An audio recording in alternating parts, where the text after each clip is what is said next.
Salut à tous, j'espère que vous allez bien. Donc aujourd'hui, on va voir deux cryptos que vous m'avez proposés dans les commentaires. Donc ça va être REN et CKB, qu'on va regarder à la grosse time frame et ensuite on va descendre. Mais avant ça, bien sûr, je prends le temps de vous remercier. Merci énormément pour votre temps, like, commentaire et partage. Ça fait vraiment plaisir. Merci les amis. Et sans plus tarder, on va attaquer la vidéo. Let's go.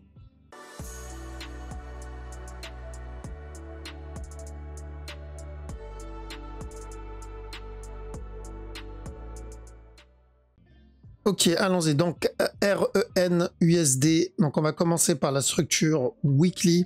Alors, c'est très important que la structure ne casse pas le dernier plus bas. D'accord? C'est vraiment important que la structure ne casse pas le bas. On a un autre mouvement ici, donc en 3 temps, la cassure du top. Donc, notre top, il est là. Après ça, on a eu un drop, un pullback, un retracement et un nouveau plus bas. D'accord? Donc, est-ce qu'on peut considérer ça comme un regular flat? Un regular flat ici, et ensuite le retournement. Alors, possible, mais il y a peu de chance. D'accord? Un regular flat comme ça, c'est voilà, c'est pas ça un regular flat. Mais c'est possible. D'accord? C'est possible. Donc, on l'ajoute comme scénario. Donc, le premier scénario, c'est que ça soit notre regular flat et que on est en train de terminer le C. Bon, je pense pas, mais on va l'ajouter quand même dans le scénario. On est en train de terminer, donc on a eu le A, on a eu le B, et on est en train de terminer le C pour le retournement. Dans ce cas-là, si c'est un regular flat, l'objectif, c'est revenir tester le top. Ok? Mais moi, je ne viserai pas ça. Toujours une histoire de probabilité, d'accord? Ça n'a rien à voir avec autre chose que ça. Donc, première possibilité, un regular flat, revenir casser le top une fois que le C est terminé. Il faut déjà attendre que le C se termine. L'autre possibilité, c'est que la correction est encore en cours. C'est-à-dire ce mouvement-là, ce n'est pas le C d'un regular flat, mais plutôt le B d'un running. C'est-à-dire là, on a eu le A, là, on a eu le A ici en interne, le B, on attend de l'achat pour un C, encore un nouveau plus bas pour finir le flat et ensuite le up. D'accord, je pense que ça c'est plus safe. Partir du principe que ça c'est notre running. Une fois le running terminé, il viendra finir le regular flat. D'accord. Pourquoi c'est plus safe? Parce que notre objectif sera beaucoup plus bas. Il y a plus de chances que ça arrive en général. D'accord. Et on vise ça. S'il décide de valider le premier scénario, tant mieux. S'il décide de se retourner, au moins, on a visé ça dès le départ et on a pu prendre des décisions par rapport à ça. Donc, si j'achète et que c'est bien le running, il ne viendra même pas tester ce top. Il se retournera avant de casser ce top. Donc, il faudra bien prendre des profits pendant qu'il donnera cette impulsion. S'il valide ça. Donc, pendant qu'il donne cette impulsion, il faudra bien prendre des profits. Ensuite, en interne, ok, le mouvement il est vachement correctif. On a eu ce up, on a eu un drop. Là, il est en train de corriger le drop. Je veux encore de la vente, d'accord? Donc, je le vois bien revenir péter le bas, au moins ce bas-là. Une fois le bas cassé, on va pour un regular flat et encore revenir péter le dernier plus bas. Si il casse ce bas directement, on ira pour un running flat et ensuite revenir péter le bas. Donc dans tous les cas, je considère ça plutôt comme le départ d'une structure corrective et je serais vraiment pas étonné de le voir revenir péter le bas. Parce que si c'est un regular, c'est revenir péter le bas. Si c'est un running, c'est revenir péter le bas. Ok. Donc voilà, on peut prendre ça comme une opportunité pour rentrer si le fondamental est bon, mais je vois pas d'achat ici. Ensuite, en 4 heures, pareil, on est dans un range, d'accord? Donc, ça comme A ici, revenir donner un B, C, C, et ensuite un drop ici. Il peut péter le top directement, mais ça sera la même analyse. Je le vois revenir péter ce bas-là. D'accord? Donc, voilà, je vois pas d'achat ici. Ok? Il va falloir vraiment que la structure change complètement pour que je commence à avoir de l'achat. Ce mouvement-là ressemble à celui-là. Donc, quand on a eu ça, qu'est-ce qu'on a eu? Une continuation. Quand on a eu ça, on a eu une continuation. Là, on est en train d'avoir la même chose. Donc, chercher autre chose que ça, c'est juste avoir un biais et espérer qu'on ait autre chose. Mais si on suit la logique d'une structure, il y a peu de chances que ça soit le cas. Ça peut invalider et exploser, mais je ne vise pas ça. Parce que sur 100 trades, je n'aurai pas. La majorité, ça sera une continuation et pas un retournement. Ok. Alors ensuite, on va partir sur CKB. Bien sûr, la grosse time frame d'abord.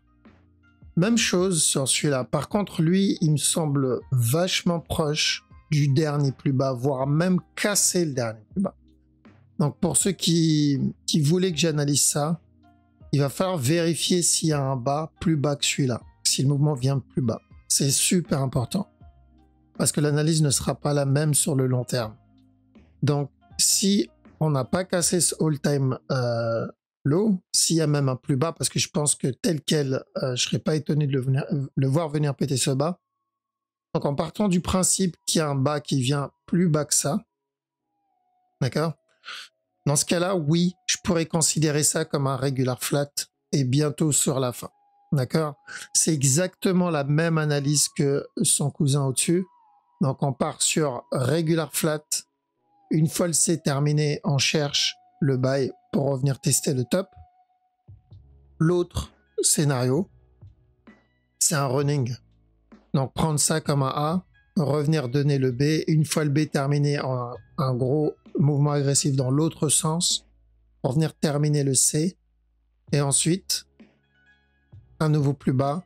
Et là, on finit le regular flat. C'est plus safe. D'accord? C'est plus safe. Maintenant, si je devais choisir entre ce regular ou celui du RN, du REN, je préfère celui-là. Le mouvement est beaucoup moins agressif que l'autre. D'accord? Mais le problème avec lui, c'est que j'ai l'impression qu'on n'est pas loin du bas. Et si c'est bien ça le all-time low, on viendra le péter. Et si on vient le péter, je ne viserai plus ça, je viserai clairement un running. D'accord? Là, ça serait clairement un running et non pas le gros retournement. Voilà pourquoi c'est vraiment important de savoir s'il a pété le bas ou pas. Mais running, ok, running, au moins on sait que dans cette zone, on va commencer à prendre des profits. D'accord? Au-delà de ça, ça va être bonus. Parce que c'est un running, il se retournera. 4 heures. Alors, qu'est-ce qu'on a sur du 4 heures? Plutôt de la vente sur du 4 heures, ouais. Donc, plutôt de la vente. On a eu ce up, on a eu ce drop, on a eu ce up ici.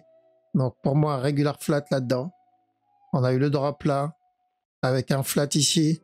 Et là, il est venu casser. Et son objectif, c'est de revenir péter ce bas. D'accord?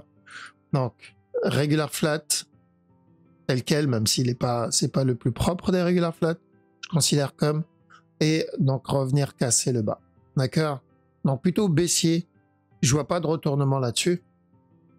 Et bon, je pense pas que ça soit intéressant de m'attarder sur la petite time frame. Mais la petite time frame, ça va être la même chose, je le vois baissier aussi. Peut-être future running là-dedans. On a déjà eu celui-là, ce 1, 2, 3 là. Ensuite un up, drop là. Ça m'étonne pas de le voir redonner un autre push. Faut pas se faire avoir par ça. Et ensuite une continuation. D'accord? Donc c'est plutôt correctif pour de la baisse. Nous, on attend l'autre sens. Donc si je le vois correctif, comme ça, c'est de la baisse, comme j'ai montré tout à l'heure. Moi, ce que j'attends, c'est plutôt ça dans l'autre sens. Chose qu'on n'a pas. Alors, on a plutôt plus pour de la baisse. Donc 4 heures, ici, il a donné une correction, c'était de la baisse.